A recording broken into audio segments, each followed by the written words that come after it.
Star Wars rumors overload.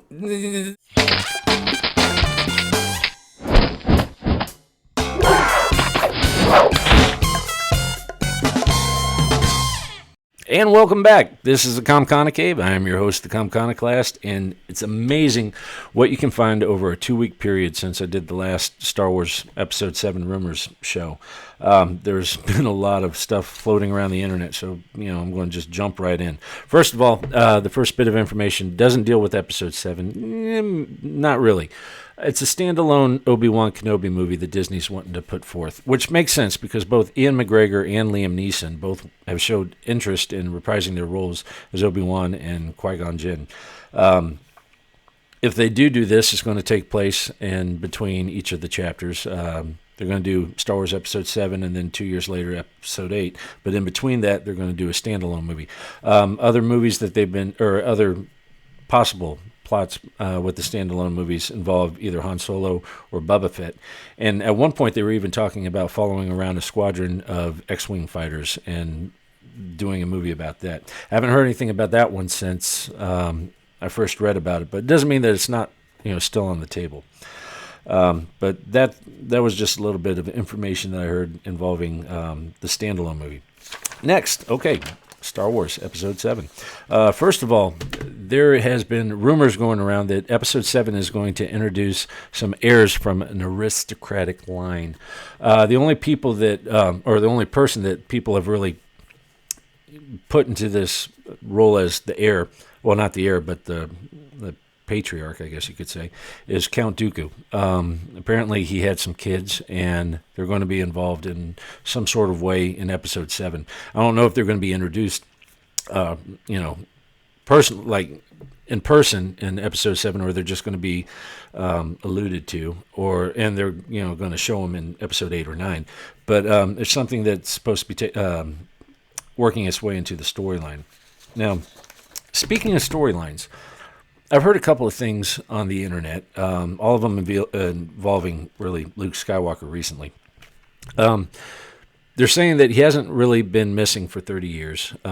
He's been going around the universe. He's been recruiting new Jedi, training them, starting a new Jedi Council. And while he's been doing this, he's become insanely powerful. I mean, like he could move a mountain or take down a Star Destroyer with just a single look. But as he's gaining strength in the Force, he's also feeling a pull to the dark side.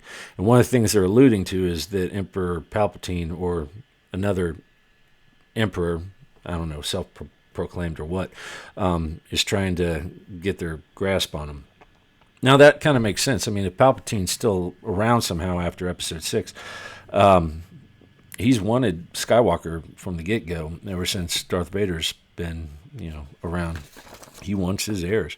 So what does he do? He puts himself into self-inflicted exile, I guess. Goes to Dagobah, stays there, away from everybody so he can't do any harm. Now, this is where things kind of get a little fuzzy. Latino Review, who has been very accurate with a lot of their information that they've been able to unearth as far as not only this movie, but other movies that are being produced as well. They came up with a list of things that they've learned after the second draft of the script had been completed. And this is a small list of things that they published. It said, first of all, Leia is made leader of the Republic after her predecessor's death. Han is a retired veteran of the Republic fleet. Luke hasn't been seen in nearly 30 years. Now, right there, kind of goes against what's been going around the internet recently, because on the other site, they said that he's only been missing for 10 years. So, take what you will with either of those. It says the lead character is going to be Han and Leia's daughter. The other lead is going to be the child of Lando. But they don't know if it's going to be a son or a daughter. It depends on who they cast into that role. And the third one that's going to be lead is a stormtrooper. So we'll see how that turns out. It says Luke, by the way, has no known offspring. The Empire still exists, but it's in the form of some loyal galaxies that are kind of in a state of Cold War with the Republic. This is something else that I thought was kind of interesting. It says, there are no Jedi whatsoever, and people still speak as if they were extinct, with Luke being the last of his kind. That also goes against all the other rumors that have been going around as far as what's been going on with Luke for the last 30 years. It says the main antagonists are an older student of the Emperor and his apprentice. It says the apprentice takes control of the power dynamic between the two pretty quickly. Okay, this is where I think the plot line is going to start forming. It says the Republic are excavating ruins on a neutral world for a weapon. The world factors into a tense negotiation with the Empire, and is referred to as the Sith homeworld. It says in the script, the Sith are a couple of thousand years old, founded by an ancestor of Palpatine called Ruin, and the apprentice in this film also goes by that name. The ruins within the Sith homeworld are actually a control station, and the planet itself is a weapon.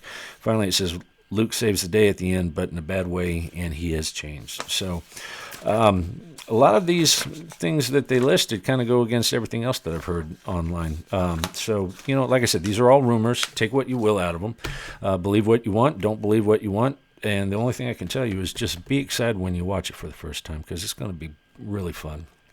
Lastly, I read that Daniel Craig made a visit to Pinewood Studios, which is where Star Wars is being filmed, and apparently he's quite, chummy with J.J. Abrams, and asked him if he could be in an uncredited role in the film. So he's not going to be having. It doesn't sound like any speaking parts or anything like that, but they might dress him up in makeup and kind of like Nathan Fillion in Guardians of the Galaxy, or he might just be one of the extras in the background. But if you like looking for famous people in the background, Daniel Craig, James Bond might be starring, or not starring, but showing up in Star Wars Episode 7, so keep an eye out for him.